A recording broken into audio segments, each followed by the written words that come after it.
तुकाराम जी महाराज, जिनका मैं स्मरण कर रहा था, संत श्री तुकाराम जी महाराज अद्भुत महापुरुष हुए।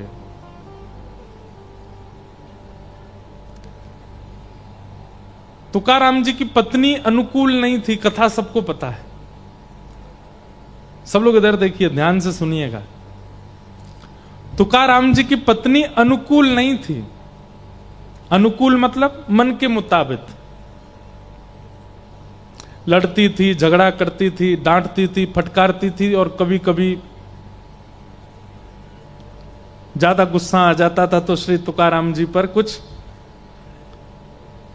फेंक फांक भी देती थी। मारती थी ऐसा तो नहीं कहेंगे हम, लेकिन वो एक प्रसंग है, गन्ना वाला प्रसंग। श्री तुकाराम जी सारे गन्ने बांटे आए गांव में, एक गन्ना बचा बस। पत्नी ने कहा इतने सारे गन्ने लेके गए थे, कितना रुपया कमा के लाए? बोले रुपया कमाने के लिए तो लेके गए थे, पर बीच रास्ते में बच्चों ने मांग लिया गन्ना दे दो, तो हम तो मुफ्त में ही बांटे आए। एक ही बच्चा है, बालक कम पड़ गए, नहीं तो ये भी चला जाता। पत्नी को गुस्सा आया, गन्ना लेकर के तुकाराम जी की एक पीठ पर दिया, सो दो हो गए। तुकाराम जी हंसने लगे, वाह मेरी पत्नी कितनी बुद्धिमान है। क्यों? मैं सोच रहा था एक ही गन्ना है, घर में खाने वाले दो, कैसे खाएंगे? इसने मार के दो कर दिए, ले एक तू खा एक मैं खाऊंगा। तो उनकी पत्नी अनुकूल नहीं थी, लेकिन वो उसकी हर स्थिति को स्वीकार करते थे। तो एक बार एक गांव का एक बालक गया तुकाराम जी के पास, और उसने तुकाराम जी से जाकर के कहा कि महाराज मैं आपसे एक बात पूछना चाहता हूं। बोले क्या? पूरा गांव जानता है, देहू पुणे के पास स्थान है देहू, जहां तुकाराम जी महाराज रहते थे। बोले पूरा देहू जानता है, सब गांव के लोग जानते हैं कि आपकी पत्नी बिल्कुल अनुकूल नहीं है आपके, उसका व्यवहार। अच्छा एक और बात है, श्री तुकाराम जी महाराज का ऐसा मैंने सुना भक्त चरित्र में कि उनका पहले ब्याह हुआ था, एक बेटा भी था, पर अकाल की वजह से पत्नी और बेटा दोनों की मृत्यु हो गई। फिर उसके बाद तुकाराम जी बिल्कुल सन्यासी महात्मा हो गए, लेकिन फिर किसी कारण से उनका फिर ब्याह किया गया। तो फिर जब पत्नी दूसरी आई, वो बड़ी तेज थी, बहुत शासन करती थी। तो उस बालक ने कहा पूरा गांव जानता है, पूरा देहू जानता है कि आपकी पत्नी बिल्कुल अनुकूल नहीं है, लेकिन फिर भी आप इतने प्रसन्न दिखते हैं।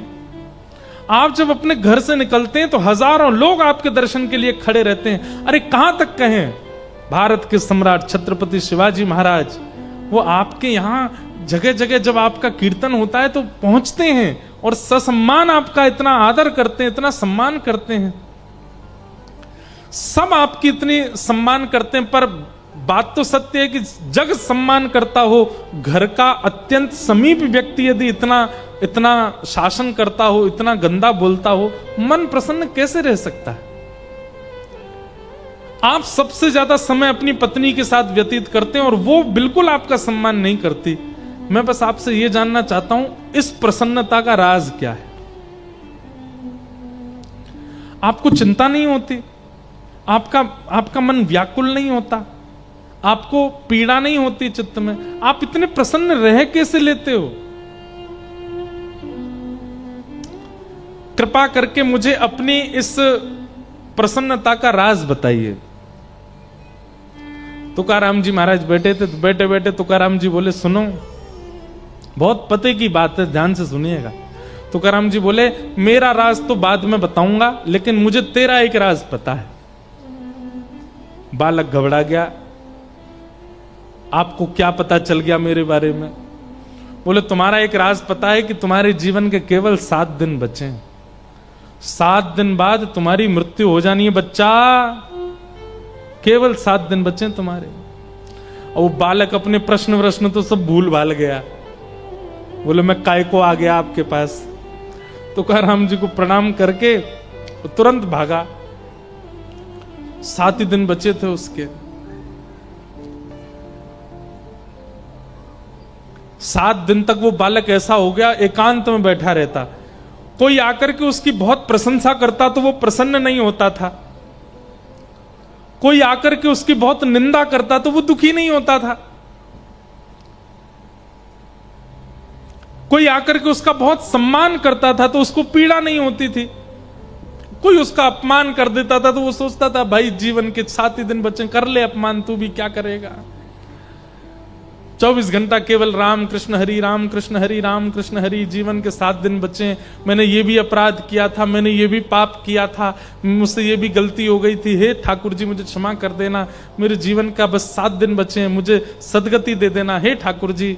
एक संत तुकाराम जी जैसे संत जिनकी आज्ञा लेकर के छत्रपति शिवाजी रहते हैं, वो मुझसे झूठ तो बोलेंगे नहीं। मेरे जीवन के 7 दिन बचे हैं, नाथ मुझ पर कृपा करना। 7 दिन बीते, जैसे ही 7वां दिन प्रारंभ हुआ, सुबह स्नान ध्यान करके ठाकुर जी की सेवा करके, और दिन तो तिलक लगाता था पर आज तो वो पूर्ण रूपेण 12 तिलक आदि करके और बिल्कुल गया और जाकर के श्री तुकाराम जी महाराज के चरणों में प्रणाम किया। भगवान आज मेरे जीवन का अंतिम दिन है, 7वां दिन है, मेरी मृत्यु होने वाली है, आपने बताया था 7वें दिन मृत्यु होगी। तुकाराम जी बोले अच्छा बेटा, इन 7 दिनों में तुमने क्या किया? तीसरे दिन तुमने कौन सी सब्जी खाई थी? बालक बोला मुझे याद नहीं, मां ने क्या बनाया था बस मैंने खा लिया। अच्छा तीसरे दिन के छोड़ो, कल रात्रि को तुमने क्या खाया था? बोले मुझे बिल्कुल याद नहीं है। अच्छा तुम्हारा किसी ने सम्मान किया था? बोले मुझे वो भी स्मृति में नहीं है, पता नहीं आए तो थे बहुत। किसी ने अपमान किया, किसी ने गलत गाली दी तुमको? बोले दी तो थी पर वो भी मुझको याद नहीं है। बोले क्यों याद नहीं है? बोले मैं केवल राम कृष्ण हरि राम कृष्ण हरि राम कृष्ण हरि जप रहा था, मन में ये सोच रहा था 7 ही दिन बचे हैं, किसी का अपमान लेकर के क्यों दुखी हूं, किसी का सम्मान लेकर के क्यों प्रसन्न हूं, क्या बनता है, नमक है कि नहीं, नींबू है कि नहीं, रोटी है कि नहीं, चावल बने, क्या बना है, पूरन पोली बनी, जो मिलता था बस खा लेता था, मैंने ज्यादा चिंतन किया नहीं। तुकाराम जी बोले यही मेरे जीवन का राज है, मैं कुछ चिंतन नहीं करता, मैं हर दिन को अपना अंतिम मानता हूं, मुझे बस यही लगा रहता है कि मेरे कभी भी प्राण जा सकते हैं, किसी की निंदा लेकर के दुखी क्यों हूं, किसी की प्रशंसा लेकर के ज्यादा प्रसन्न क्यों हूं, मेरा हर दिन अंतिम है। मेरी पत्नी वो मेरे से बिल्कुल प्रतिकूल रहती है, उसकी चिंता लेकर के क्यों बोझ रखूं, वो घर में रोटी देती है तो खा लेता हूं, नहीं देती तो भी प्रसन्न रहता हूं, क्योंकि मुझे ये सब चीज मेरी चिंता का विषय है ही नहीं। मेरी चिंता का विषय तो एक है कि मेरे प्राण गए और कहीं मैंने पंडरीनाथ को नहीं देखा तो मैं प्राण कैसे त्यागूंगा। इसी चिंता में, इसी चिंतन में लगा रहता हूं। इसलिए मुझे संसार के किसी भी सम्मान से, अपमान से, आपत्तियों से, विपत्तियों से, अनुकूलता से, प्रतिकूलता से कोई फर्क नहीं पड़ता, मैं प्रसन्न रहता हूं। बालक चरणों में गिर गया, बोले वाह भगवान, प्रश्न पूछा था आपने तो प्रैक्टिकल दिखाया पूरा। जाते जाते बोला ये तो बता दीजिए कि मरूंगा कि नहीं। बोले मरोगे, हर क्षण मरोगे, ये चिंतन जाने ही मत दो, अब पूरा जीवन ऐसे ही जियो। आज 7वां दिन पूरा हो गया, अब कल से फिर 7 दिन के लिए ऐसे ही रहो, और फिर 7वां दिन पूरा, फिर 7 दिन के लिए ऐसे रहो, जीवन भर तुम ऐसे ही रहना। तुकाराम जी महाराज ने एक अपना जैसा भक्त निर्माण कर दिया अपनी क्रिया से। ऐसे महापुरुष, सत्यम परम धीमहि, ठाकुर जी के प्रति जिनका परम सत्य स्थिति भाव होती है, ज्यादा विचलित नहीं होते।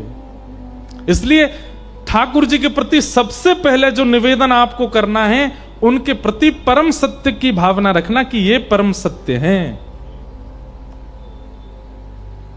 बाकी सब मिथ्या है, यही परम सत्य है बस।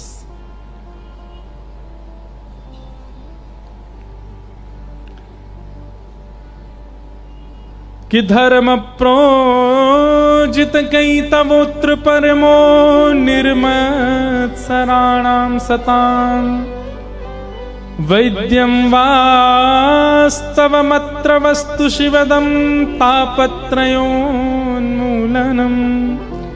श्रीमद्भागवते महामुनि कृते किंबा परैरीश्वर सद्यो हृदयवरुध्यते त्रिकृतभि शुश्रूषुभिस्तच्छणा। ठाकुर जी परम सत्य हैं, इसलिए मन में भाव आता है। जहां ले चलोगे वहीं मैं चलूंगा, जहां ले चलोगे वहीं मैं चलूंगा। हाँ, जहां ले चलोगे वहीं मैं चलूंगा, जहां ले चलोगे वहीं। गाइएगा सब लोग। ओ जहां नाथ रख दोगे, जहां नाथ रख दोगे, जहां नाथ रख दोगे, रख दोगे, ओ वहीं मैं रहूंगा, जहां ले चलोगे वहीं मैं रहूंगा, जहां ले चलोगे वहीं मैं चलूंगा, जहां ले चलोगे वहीं मैं चलूंगा, जहां ले चलोगे वहीं मैं चलूंगा। ओ ये जीवन समर्पित चरण में तुम्हारे, तुम ही मेरे सर्वस्व, तुम ही प्राण प्यारे। जीवन समर्पित गाइए, चरण में तुम्हारे, तुम ही मेरे सर्वस्व, तुम ही प्राण प्यारे। हाँ, ये जीवन समर्पित चरण में तुम्हारे, तुम ही मेरे सर्वस्व, तुम ही प्राण प्यारे। जीवन समर्पित चरण में तुम्हारे, तुम ही मेरे सर्वस्व, तुम ही प्राण प्यारे। ओ तुम्हें छोड़ कर नाथ, तुम्हें छोड़ कर, हाँ तुम्हें छोड़ कर नाथ, तुम्हें छोड़ कर मैं किससे कहूँगा, जहाँ ले चलोगे वहीं मैं चलूँगा, जहाँ ले चलोगे वहीं मैं चलूँगा, जहाँ ले चलोगे वहीं मैं चलूँगा, जहाँ ले चलोगे वहीं मैं चलूँगा। ओ जहाँ नाथ रख दोगे, ओ जहाँ नाथ रख दोगे, जहाँ नाथ रख दोगे, जहाँ नाथ रख दोगे, हाँ वहीं मैं रहूँगा, जहाँ ले चलोगे वहीं मैं चलूँगा, जहाँ ले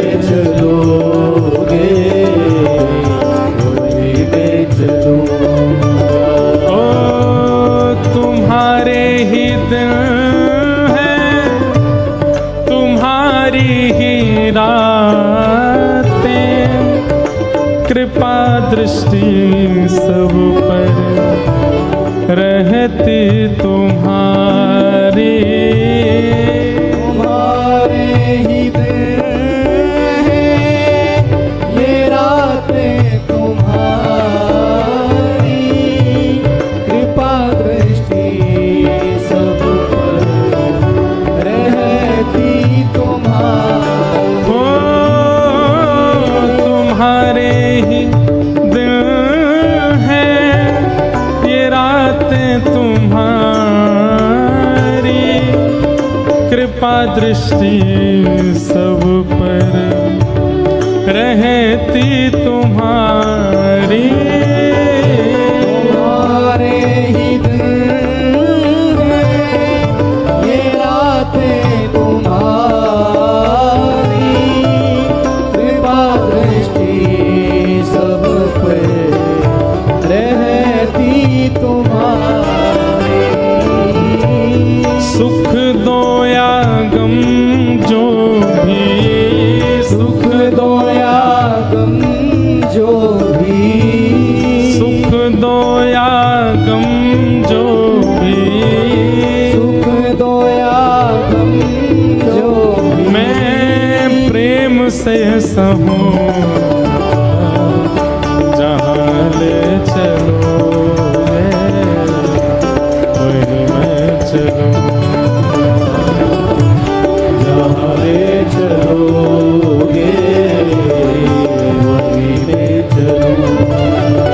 ओ जहाँ नाथ रख दोगे, जहाँ नाथ रख दोगे, जहाँ नाथ रख दोगे, जहाँ नाथ रख दोगे, ओ वहीं मैं रहूँगा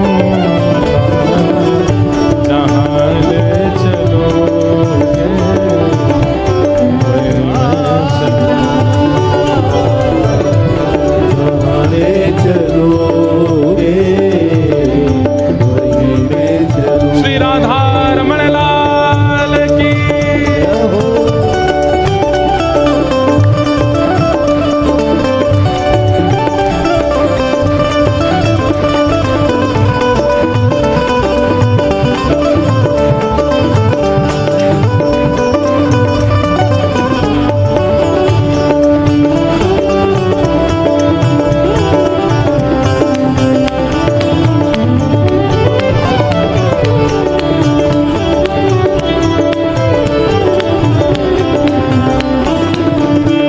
और सबसे विशेष गुण जो भक्त का होना चाहिए, हो न कोई शिकायत